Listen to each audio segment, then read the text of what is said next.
Assalamualaikum warahmatullahi wabarakatuh. Nama saya Gian Nusantara dari kelas IF4203. Kali ini saya akan presentasi untuk tugas besar tahap 1 clustering mata kuliah pembelajaran mesin. Bahasa pemrograman yang dipakai adalah Python dan di Google Colabs. Oke, yang pertama, masalahnya di sini terdapat dataset yang memuat cuaca beserta keterangan besok bersalju atau tidak. Buatlah model clustering yang memprediksi besok bersalju atau tidak berdasarkan dataset tersebut. Oke, lalu ada persiapan data. Di sini kita akan import library pembantu yang dibutuhkan, lalu upload datasetnya yang udah, lalu kita load dataset yang udah diupload ke dalam variabel. Lalu kita melihat nama-nama kolomnya dan terlihat terdapat perbedaan di dataset salju trend memiliki ID. Dan kolom ID di sini kita akan drop karena tidak akan digunakan untuk pemodelan. Dan jadinya seperti ini. Lalu kita sudah lihat tidak ada kolom ID-nya. Dan yang ini salju tes. Nah, kedua dataset ini akan digabungkan karena dalam pembuatan model machine learning semakin banyak data semakin baik. Tapi sebelum digabung di sini, untuk kolom bersalju hari ini dan bersalju besok pada dataset salju tes ini akan diubah dulu ke ya dan tidak. Kalau ini kan masih pakai bahasa Inggris. Nah, setelah diubah kita tampilkan lagi salju tesnya sudah berubah. Lalu digabung. Ya, setelah digabung kita periksa jumlah baris ada 127.277 baris. Kita lihat dulu data teratasnya seperti ini. Di sini kita akan melihat tipe data kosong dalam persentasenya, terus nilai unik dan sampel nilai unik untuk siap kolom.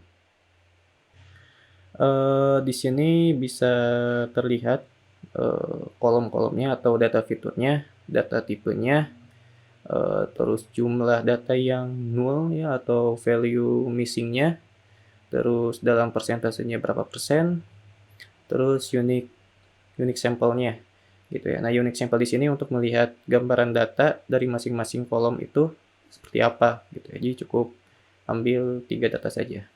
Dan di sini untuk fitur kategorikal, data tipenya objek, untuk numerik data tipenya float 64. Dan di sini kita bisa lihat persentase nulnya itu ada beberapa fitur yang banyak seperti penguapan, sinar matahari, awan gitu ya, yang di atas 35% lah gitu ya.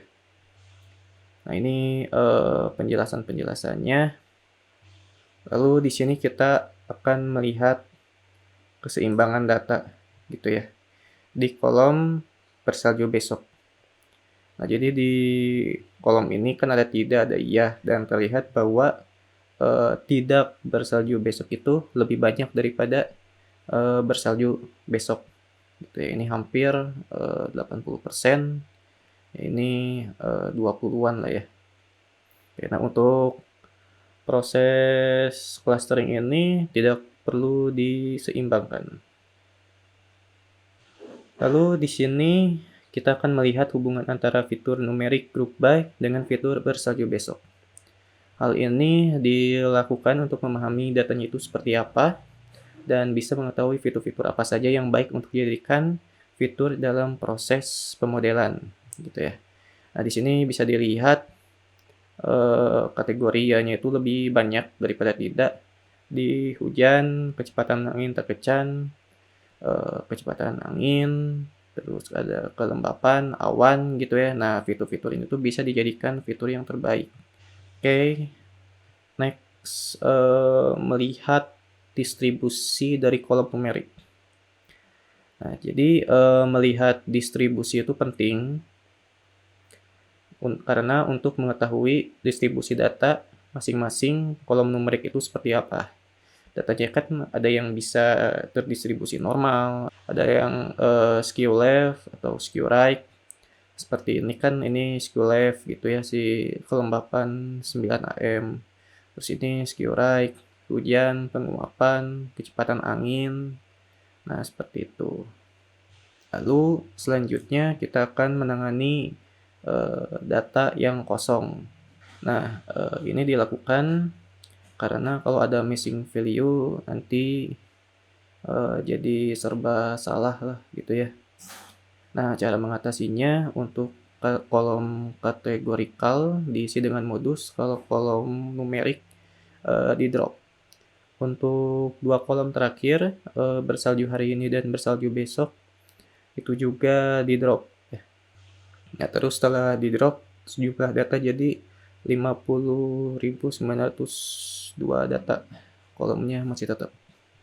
Lalu selanjutnya ada mengatasi outlier data ya, atau data pencilan. Data outlier ini diatasi karena akan sangat berpengaruh terhadap model clustering, terutama K-means. Karena model ini sangat dipengaruhi oleh jarak antara data yang satu dengan data yang lainnya. Maka dari itu akan dihapus. Nah, setelah dihapus, jadi 37.559 data.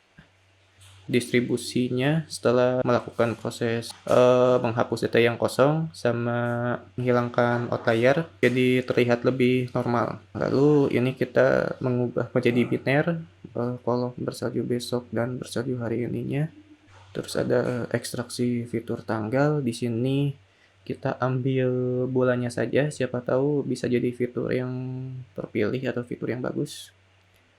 Terus ada encoding categorical data. Nah, di sini tuh dilakukan untuk mengubah kolom categorical jadi numerik. Karena dalam model machine learning itu masukannya harus angka. Nah, salah satunya itu dengan cara encoding.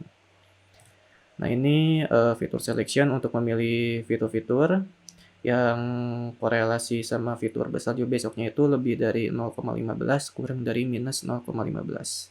Nah, terpilih seperti ini, kecuali bersalju besoknya nanti nggak dipilih gitu ya. Lalu ada standarisasi data, karena pemodelannya itu menggunakan K-means yang dimana sangat dipengaruhi dari besar kecilnya data tiap fitur, maka perlu dilakukan standarisasi data. Nah, jadi ya intinya tuh biar tiap fitur tuh nggak beda jauh angkanya.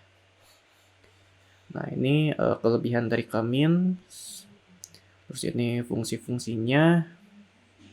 Oke, lalu kita masuk ke training model. Di sini kita pilih dua cluster karena cluster yang kita buat adalah cluster bersalju dan tidak bersalju. Lalu masuk ke evaluasi model. Di sini hasil prediksi clusternya. Anggap aja ini 60%, ini 40%. Tapi kita nggak tahu yang ini tuh label apa. Tapi kalau dilihat dari jumlah datanya sih harusnya yang banyak ini yang 0 gitu ya. Cuman kalau kasus clustering kan kita itu nggak tahu ya labelnya itu gimana. Jadi bisa aja ini tuh yang 0 gitu.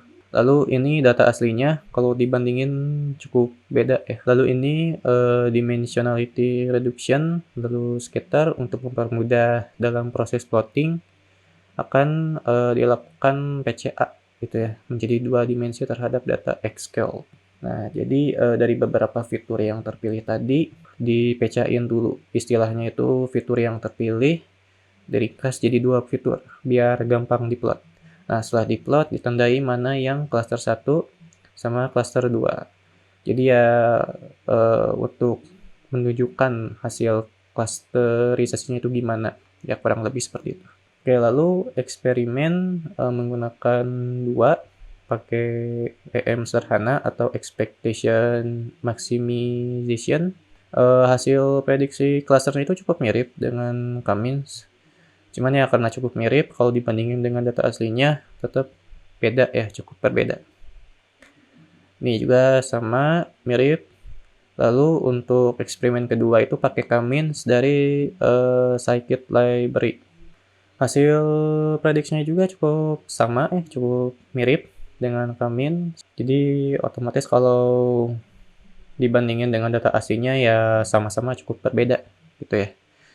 Nah, jadi kesimpulannya itu model Kamins yang dibuat dari scratch berhasil membuat klasterisasi data salju dan tidak bersalju.